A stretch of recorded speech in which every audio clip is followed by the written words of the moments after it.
అస్సలాముఅలైకుం everyone. ఈరోజు వచ్చేసి చూడండి స్వీట్ గుల్గుల్ చేస్తున్నాను. దాని మేకింగ్ కోసం నేను వీడియో తీయలేకపోయానని, ఎందుకంటే నేను కూడా రోజా ఉంటాను కాబట్టి అంతా తీయాలి వీడియో అంటే చాలా ప్రాసెసింగే కదా, అందుకోసం కొద్దిగా చేసేసాను. దీంట్లో ఏం లేదండి, బెల్లం 1 కప్ తీసుకోవాలి, 1 కప్పు గోధుమ పిండి, కొద్దిగా చిన్న కప్పు రవ్వ, తర్వాత ఇలాచీ పౌడర్, తర్వాత గసగసాలు, ఇవన్నీ మిక్స్ చేసుకొని పెట్టుకోవాలి, నానబెట్టుకోవాలన్నమాట ఒక 2 అవర్స్ ముందు.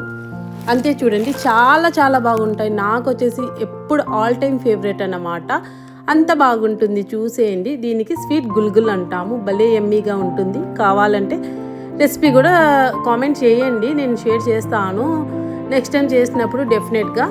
ఈరోజు వచ్చేసి మజిద్కి పంపడానికి చేస్తున్నా. చూడండి, చాలా స్ట్రెస్ వచ్చేసింది నాకు, ఎందుకంటే ఈవినింగ్ కదా ఇది చేసేది. రోజా ఉండి ఇట్లా డీప్ ఫ్రైస్ హీటు చాలా ఎక్కువ అనిపిస్తుంది.